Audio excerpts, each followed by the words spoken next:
Vamos a empezar. La primera pregunta, el primer texto me parece que vendría bien acompañado por una pregunta. A ver qué os parece. ¿Sabían ustedes que el movimiento luterano de Sevilla es el más significativo de todos los grupos heterodoxos españoles del siglo XVI? De eso trata un poco el texto, el primer texto, que se titula Juan Díaz, el asesinato que conmocionó a Europa, de Doris Moreno, y que le va a poner luz Pilar Levenga. Pilar, una golondrina cántabra que se escapó de las montañas para recorrer varios países hasta que anidó en Sevilla, donde sigue volando con sus libros escritos sobre heterodoxos del lugar. Pilar.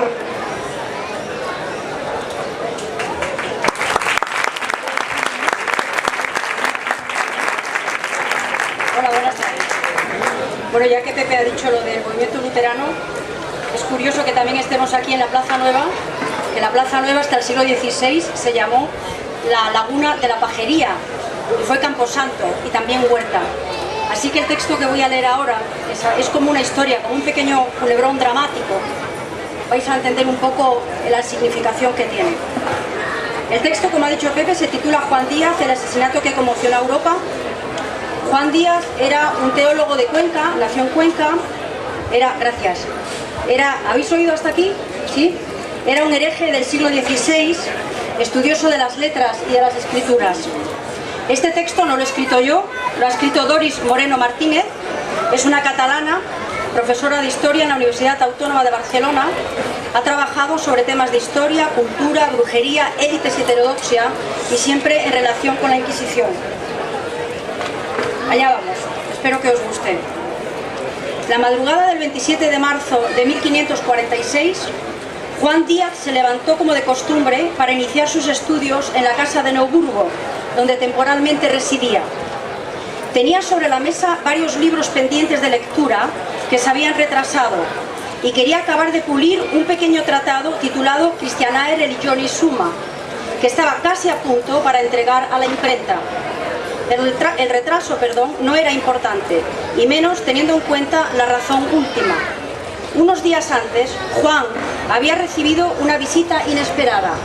Su hermano Alfonso, clérigo y abogado en el Tribunal de la Rota Romana, había viajado desde Italia para visitar a su hermano.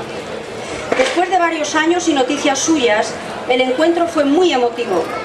Juan aún recordaba el cálido abrazo de su hermano y las largas conversaciones que alrededor del fuego habían mantenido, recordando su infancia en Cuenca, sus juegos de niños con otro hermano, Esteban, sus padres, las noticias sobre los vecinos, como la familia Valdés, y tantas otras cosas. Una conversación llena de nostalgia. Qué lejos quedaba el terruño conquense después de haber viajado por media Europa en los últimos 14 años. Juan había dejado España para instalarse en el Colegio Santa María de la Merced, en París. En su universidad había realizado sólidos estudios de griego y hebreo. En aquella época, Juan había hecho del estudio de las lenguas el centro de su vida, pero no como fin en sí mismo, sino como instrumento para alcanzar conocimiento y verdad. Alfonso fingió interesarse por las ideas reformadas y propuso a su querido hermano que abandonase Alemania para dirigirse a Italia. Allí, en Trento, estaban reunidos los padres del concilio, discutiendo sobre las nuevas ideas, sobre la reforma de la Iglesia.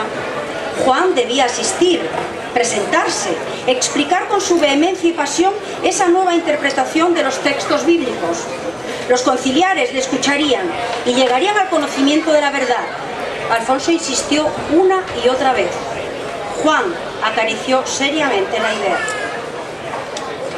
Alfonso y Juan se despidieron a la espera de una decisión final. En realidad, Alfonso ya la había tomado. En la madrugada del 27 de marzo de 1546, cuando Juan todavía estaba pensando en cómo acometer la tarea diaria, llamaron a la puerta de su casa en Neuburgo.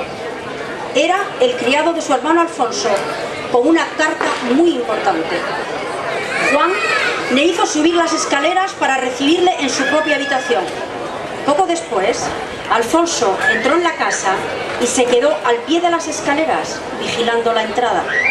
Mientras, Juan leía la carta Las expertas manos del criado le asestaron un hachazo mortal en la cabeza que Alfonso, su hermano, previamente había comprado. Los asesinos fueron detenidos en Innsbruck y encarcelados, pero no llegaron a ser juzgados gracias a la intervención directa del emperador Carlos. De nada sirvió que los príncipes protestantes exigieran al emperador y rey de romanos que se castigara a los asesinos.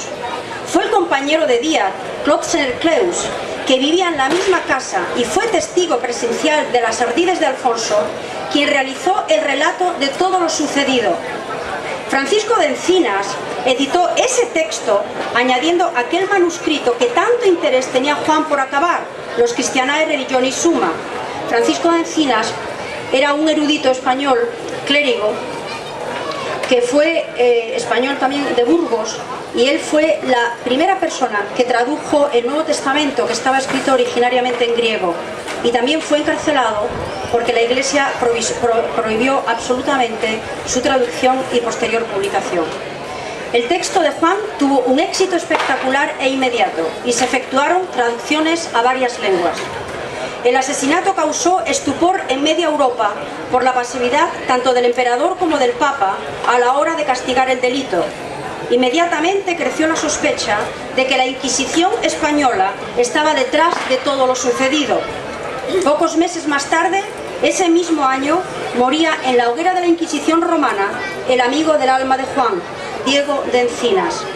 El telón de este drama no puede caer sin hacernos antes eco del rumor que corrió hacia 1555.